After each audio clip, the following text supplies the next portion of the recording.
राजनीति में जो दिखाई देता है वो अक्सर होता नहीं, और जो होने वाला होता है उसकी आहटें बेहद खामोश होती।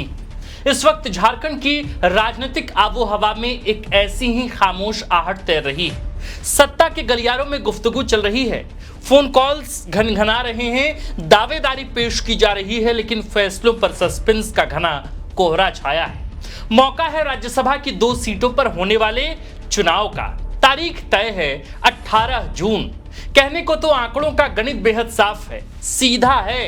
इंडिया गठबंधन के पास 56 विधायक हैं, 2 सीटें हैं। एक उम्मीदवार को जीतने के लिए चाहिए 28 वोट, यानी कागज पर देखें तो दोनों सीटें सत्ता पक्ष की झोली में जाती दिखाई देती है। लेकिन राजनीति में गणित हमेशा अंतिम सच नहीं होता।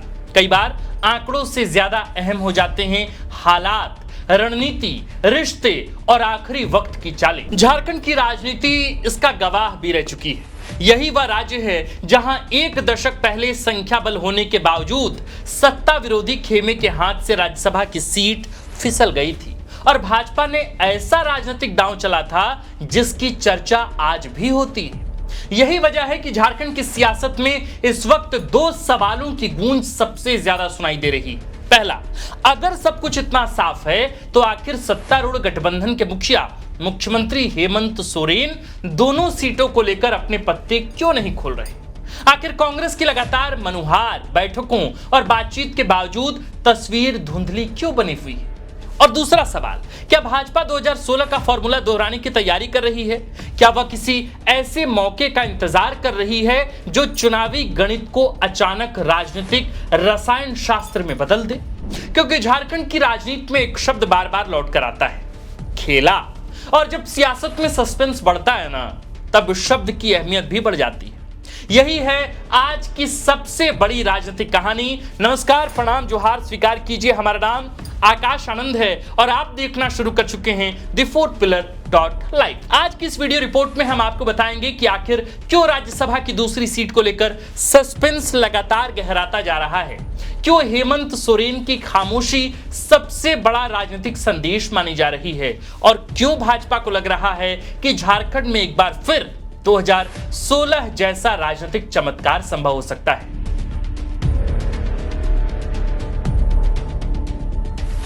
गणित तो साफ है, लेकिन शर्तें लागू हैं। आइए सबसे पहले उस गणित को समझते हैं जिसे देखकर कोई भी कह देगा कि यह मैच तो एक तरफा है। झारखंड में राज्यसभा की 2 सीटों पर चुनाव हो रहे हैं।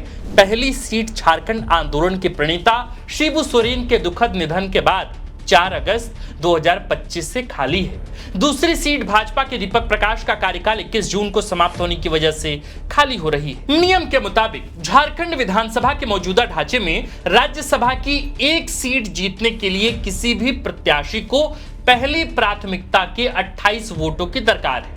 अब जरा सत्ताधारी गठबंधन के पास मौजूद विधायकों के आंकड़े देखिए। झामुमो 34 विधायक, कांग्रेस के 16 विधायक, राजद के 4 विधायक, भाकपा माले के 2 विधायक, कुल जमा जोड़ होता है 56 विधायक। 56 का आंकड़ा चीख चीख कर कह रहा है कि 28 गुणा 2 यानी कि 56।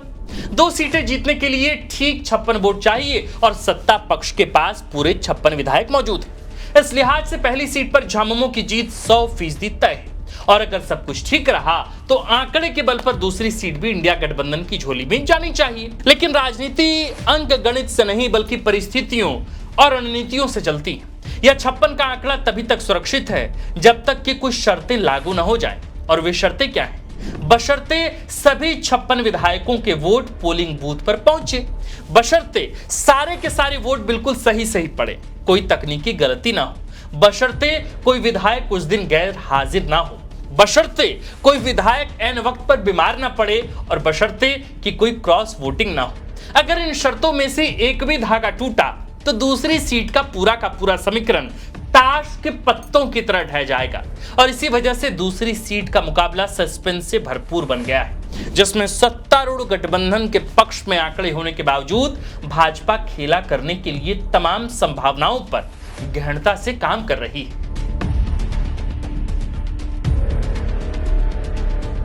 भाजपा दरअसल खेला कैसे करती है, यह समझने के लिए अब आपको 10 साल पीछे लिए चलते हैं।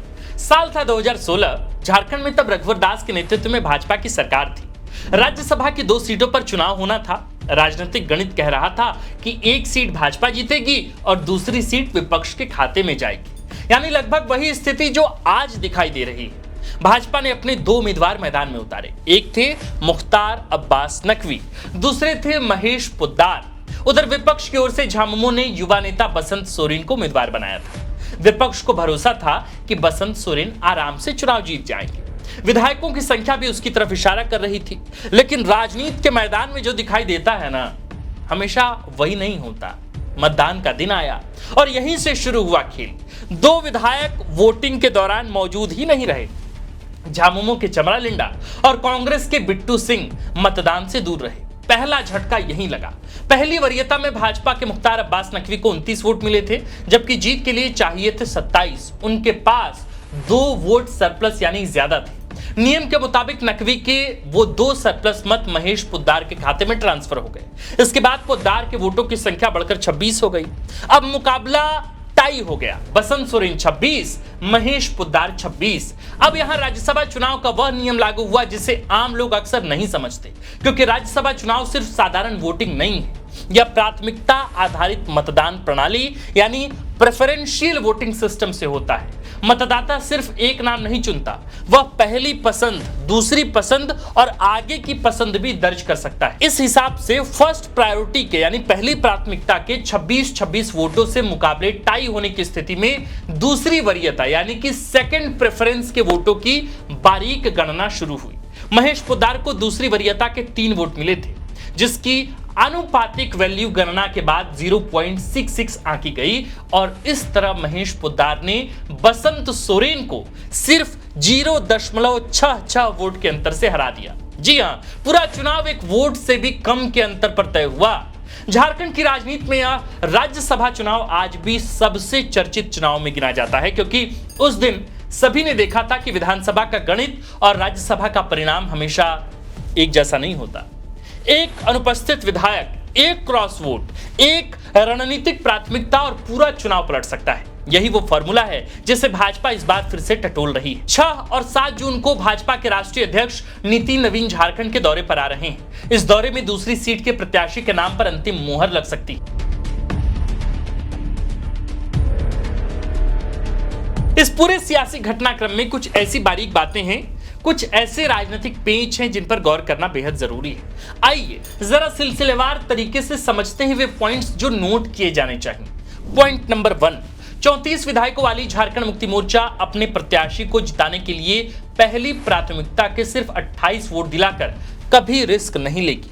राजनीति में तकनीकी गलतियां आम हैं। अगर एक भी वोट स्क्रूटनी में रद्द हो गया तो झामुमो का अपना प्रत्याशी संकट में आ जाएगा। इसलिए झामुमो अपने उम्मीदवार के लिए कम से कम 30 या हो सकता है कि 32 या पूरे के पूरे 34 वोट रिजर्व रखेगा। अब नोट करने वाली बात यह है कि जैसे ही झामुमो अपने 34 में से 30 वोट अपने प्रत्याशी को देगा, गठबंधन के पास दूसरी सीट के लिए सिर्फ 26 वोट बचेंगे, जबकि जीत के लिए 28 चाहिए। यानी दूसरी सीट पर पहली वरीयता से जीत नामुमकिन हो जाएगी और खेल फिर से दूसरी वरीयता पर जाएगा। पॉइंट नंबर 2, कांग्रेस के भीतर का डर और बाहरी बनाम स्थानीय का कार्ड। प्रदेश कांग्रेस के नेता इस बार आलाकमान के सामने अड़ गए हैं कि उम्मीदवार स्थानीय ही होना चाहिए। क्यों भाई? क्योंकि प्रदेश नेतृत्व को डर है कि दिल्ली से कोई बाहरी पैराशूट लैंडिंग न हो जाए। इतिहास गवाह है कि जब बाहरी प्रत्याशी आता है, स्थानीय विधायकों में असंतोष पनपता है और वही असंतोष क्रॉस वोटिंग की जमीन तैयार करता है। अपने विधायकों को इमोशनली बांधे रखने के लिए स्थानीय कार्ड खेला जा रहा है। पॉइंट नंबर 3 जिसे आपको याद रखना है, भारतीय जनता पार्टी की चुप्पी और फिर राजनीति। भाजपा के पास अपने सहयोगियों यानी कि आजसू, जदयू, लोजपा, रामविलास को मिलाकर कुल 24 वोट हैं। अगर निर्दलीय या छोटे दलों के विधायक साथ आते हैं तो यह आंकड़ा 25 तक पहुंच सकता है। फिर भी जीत के लिए 3 से 4 वोटों की कमी रहेगी। इसके बावजूद भाजपा उम्मीदवार उतारने का दम भर रही है। इसका साफ मतलब है कि भाजपा हवा में तीर नहीं चला रही, उसे इंडिया गठबंधन के भीतर की दरारें साफ दिखाई दे रही हैं। और अब बात करते हैं उस किरदार की जिसके हाथ में इस पूरी कहानी का रिमोट कंट्रोल है। कौन है वह शख्स? मुख्यमंत्री हेमंत सोरेन। कांग्रेस इस दूसरी सीट पर पूरे दमखम के साथ दावा ठोक रही। 29 मई को प्रदेश कांग्रेस प्रभारी के राजू और तेलंगाना के डिप्टी सीएम मल्लू भट्टी विक्रमार्क खुद मुख्यमंत्री हेमंत सोरेन से मिलने पहुंचे। बात यही नहीं रुकी, कांग्रेस के राष्ट्रीय अध्यक्ष मल्लिकार्जुन खड़गे ने खुद फोन पर हेमंत सोरेन से बात भी की, लेकिन नतीजा हेमंत सोरेन ने मुस्कुराकर बात सुनी, लेकिन हाँ या ना में कोई जवाब नहीं दिया। सवाल उठता है कि हेमंत सोरेन पत्ते क्यों नहीं खोल रहे? क्या वे कांग्रेस को उसकी राजनीतिक हैसियत याद दिला रहे हैं या उनके मन में कुछ और ही चल रहा है? राजनीतिक गलियारों से जो खबरें छनकर आ रही हैं उनके मुताबिक हेमंत सोरेन कांग्रेस को सीट देने के खिलाफ नहीं है, लेकिन वे उम्मीदवार अपनी पसंद का चाहते हैं।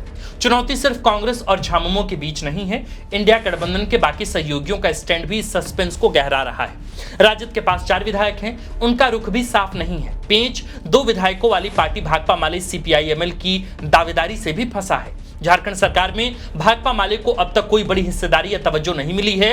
ऊपर से वामपंथी पार्टियों की केरल और पश्चिम बंगाल जैसे राज्यों में कांग्रेस के साथ तीखी वैचारिक और राजनीतिक लड़ाई जगजाहिर है। ऐसे में भाकपा माले के 2 विधायक कांग्रेस उम्मीदवार को वोट देंगे या नहीं, या फिर से चुनाव का ही बहिष्कार कर देंगे, यह अभी तक साफ नहीं है। अगर माले ने बहिष्कार का रास्ता चुना तो इंडिया गठबंधन का आंकड़ा 56 से घटकर सीधे 54 पर आ जाएगा, जिससे भाजपा का रास्ता और आसान हो जाएगा। तो फिलहाल झारखंड की राजनीति एक दिलचस्प मोड़ पर खड़ी है। पहली सीट पर तस्वीर लगभग साफ है, लेकिन दूसरी सीट अब भी रहस्य बनी हुई है। कांग्रेस इंतजार कर रही है, सहयोगी दल इंतजार कर रहे हैं, भाजपा मौका तलाश रही है और सबसे ज्यादा नजरें टिकी है एक व्यक्ति पर, और वो व्यक्ति हैं मुख्यमंत्री हेमंत सोरेन।